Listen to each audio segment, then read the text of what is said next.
Bonjour à tous, Stéphanie Puyot avec vous. J'espère vous trouver en pleine forme. Moi, ça va très très bien. Donc, pour faire suite à la première vidéo que j'ai publiée sur la comparaison aux autres, aujourd'hui, j'avais envie de poursuivre un petit peu cette réflexion quant à la relation que l'on peut entretenir avec les autres. Et j'avais envie de vous parler de la critique. Vous arrive-t-il à vous de vous faire critiquer par les autres? Et vous arrive-t-il de critiquer les autres? Donc je vais commencer par ce point. Moi je pense que lorsque l'on critique quelqu'un, on perd énormément d'énergie. On perd du temps, mais on perd aussi énormément d'énergie. Et quand je dis cela, moi je pense immédiatement à Ludovic Leroux, qui dans une de ses formations pleine confiance, dit qu'en fait, que lorsque nous critiquons quelqu'un, il faut imaginer qu'en fait, c'est comme si on lui donnait de l'argent. Voilà, puisque l'argent, c'est aussi une énergie. Imaginez, je critique une personne, donc je lui donne de l'argent. Ai-je vraiment envie de donner de l'argent à cette personne que je critique? Généralement, pas du tout.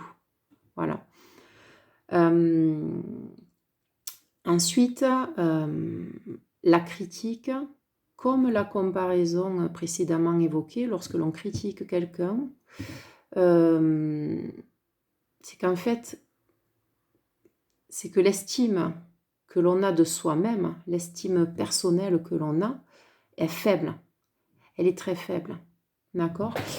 Et l'idée, c'est d'être pleinement, arriver à être pleinement responsable de ce que l'on crée, en fait.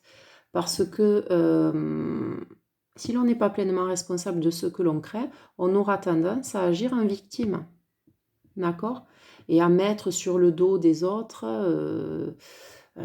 des choses qui ont pu se passer, alors qu'en fait, on est responsable de ce qui s'est passé. D'accord?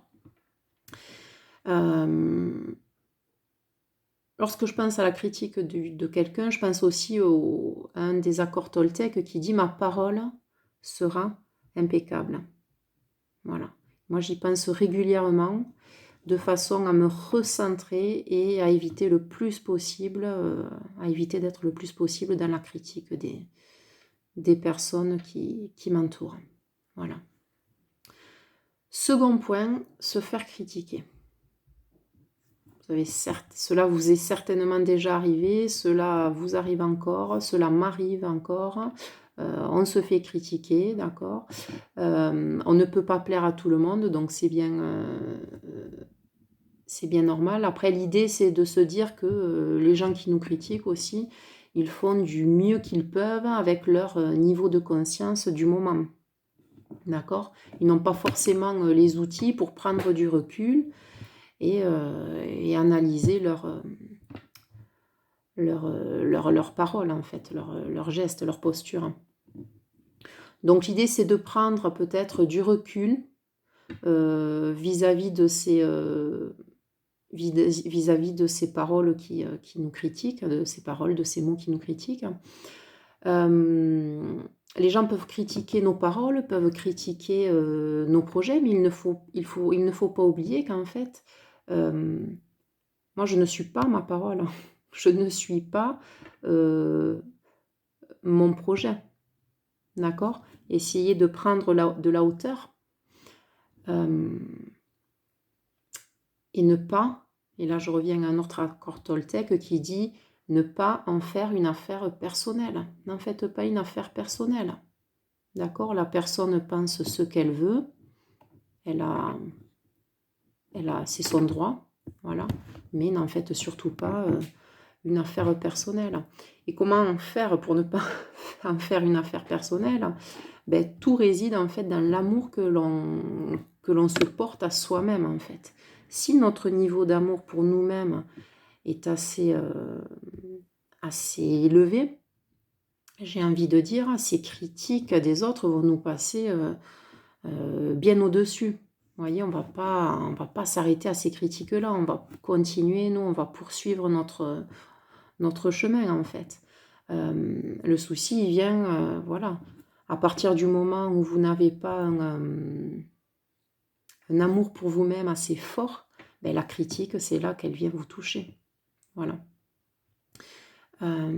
Et enfin, pour terminer cette vidéo, j'ai envie de dire que il faut faire très attention vis-à-vis des critiques, des critiques que l'on peut s'infliger à nous-mêmes.